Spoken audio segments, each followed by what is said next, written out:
Nasaan na tayo pagka pinirmahan ni Presidente Marcos?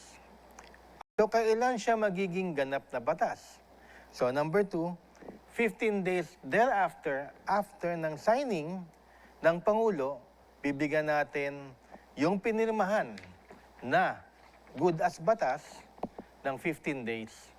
Kasi ipapublish yan sa Official Gazette o di kaya sa mga periodiko nasyonal para announcement yan. Announcement po sa lahat na ito na po at lalabas na, hindi na siya tatawaging enrolled bill o ratified bill o bicameral.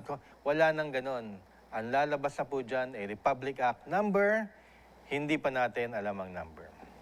So, pagkalabas po yun, sana bago pa lamang pirmahan or pagkalabas po ng Republic Act, doon na natin malalaman kung ano ang nakasaad.